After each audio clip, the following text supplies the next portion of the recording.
The latest research in epigenetics says we're not doomed by our genes, that in fact, we're marvels of adaptability and change.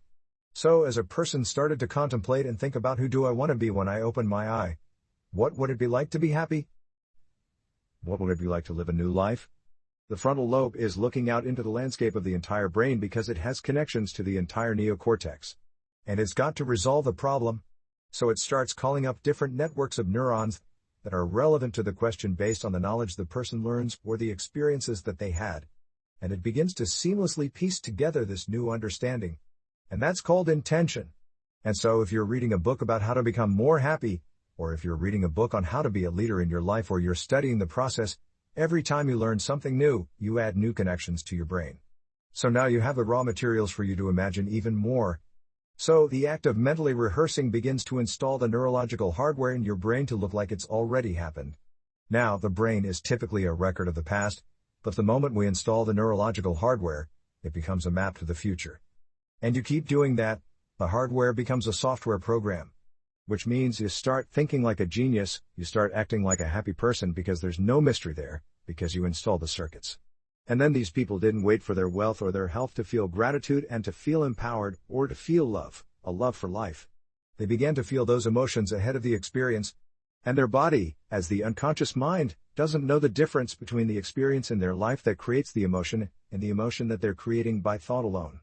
The body's believing it's living in the future in the present moment. And the stronger the emotion that they felt, the more they're going to pay attention to the thoughts they're thinking.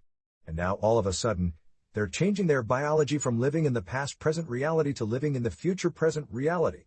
And I was so intrigued by this process that I went back to school to study neuroscience because it was the answer.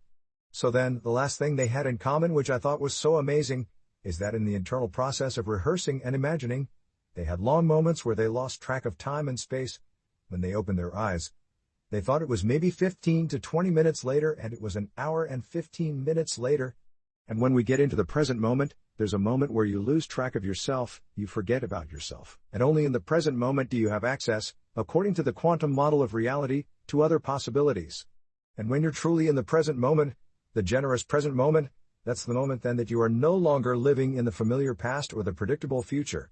And in order for us to change, I realized that we have to get beyond our environment. And what's our environment made of? People, husbands, kids, bosses, objects, things, places. You got to get beyond your emotions, your body, your pain, your disease, and you got to get beyond this concept of linear time. So when we get beyond our body, our environment, and time, we become pure consciousness. And now that consciousness can begin to connect to the consciousness of the field.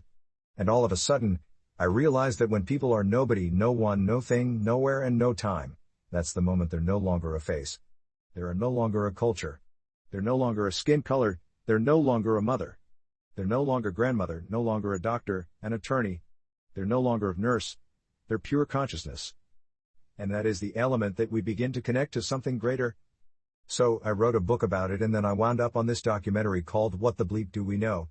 And that became an overnight sensation. And we did all these conferences, all the scientists all over the world. And at the end of every conference, we had panel discussions. And I started listening to the people's questions during those panel discussions. And they asked really 3 important questions. How do we do it? Which is a good question. How do our thoughts affect our body or our life? Second question, if our personality creates our personal reality, and it does, and our personality is made up of how we think, how we act, and how we feel, in order for me to change my personal reality, I have to change my personality. Why the hell is it so hard to change? And I thought that was a really good question. And the third thing was, what do you do? So I started teaching these Friday night, all-day Saturday events and giving people the understanding of brain science and brain waves and the quantum model, and showing them pictures of neurons connecting and disconnecting, what neural nets are, how the brain works, and what focused concentration looks like. And begin to create something where people could really begin to practice at home.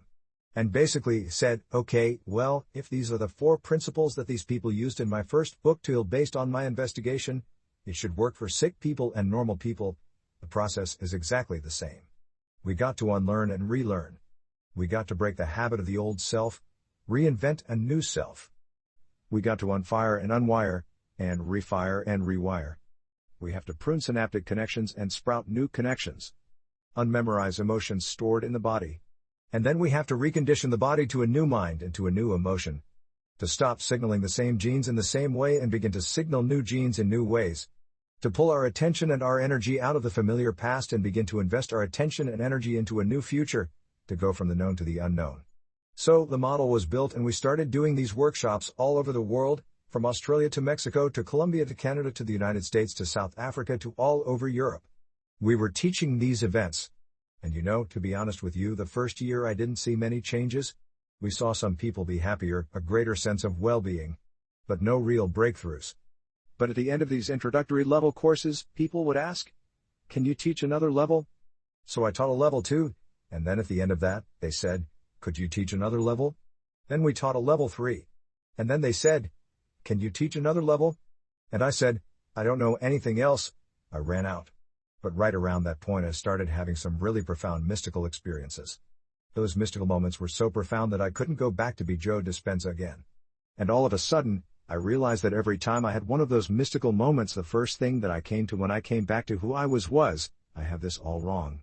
Like some layer of conditioning, how we're so unconscious to how we view the world. Some layer, some veil was lifted. And then all of a sudden, I got very passionate about the mystical. And so we started teaching a level 3.5. And then, right around this time, all of a sudden people started sending the emails in. My God, I was diagnosed with this condition.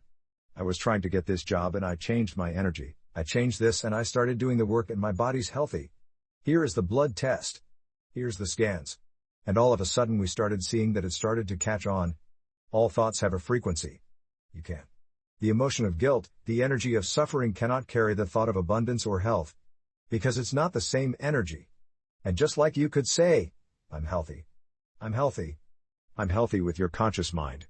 And if your body's been emotionally conditioned into unhappiness or pain, that thought never makes it to your body, and there's no connection between the mind and body.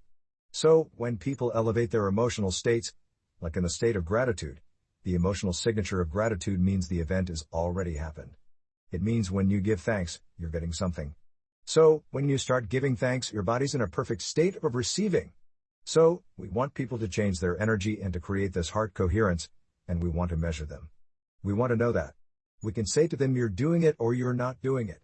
Well, if you understand the science of the placebo, giving someone a sugar pill or a saline injection or performing some false surgery or procedure, a certain percentage of those people will accept, believe and surrender to the thought that they're getting the real substance or treatment. And they begin to program their autonomic nervous system to make the exact pharmacy of chemicals equal to the substance they think they're taking. Now, that's not like dinner conversation. That means then that pill, which is an inert substance, is a symbol that represents a possibility in the quantum field. And they begin to think about that possibility called getting well. And a certain percentage of those people will begin to feel optimistic, enthusiastic, excited, inspired, and they're combining a clear intention with an elevated emotion. And they're beginning to reprogram their autonomic nervous system. I mean, think about it. Over 80% of the people that are in a depression study, brain scans before and after, 80% of those people have a significant change equal to people that are actually given the real substance, the people that are given the placebo. That means 4 out of 5 people are responding to the placebo, just like an antidepressant. The brain scans at the end of 60 days show a dramatic change in their brain. That means they're making their own pharmacy of antidepressants by thought alone. So I thought, well, once I understand the dynamics, the science of the placebo, can I teach it? Well, turns out that our students are able to do it. Because you don't need the sugar pill or the saline injection to combine a clear intention with an elevated emotion. Instead of selecting a known like a pill, select an unknown in the quantum field, and keep revisiting it until you biologically make it known. And do it over and over again till you begin to program the gene to begin to express itself.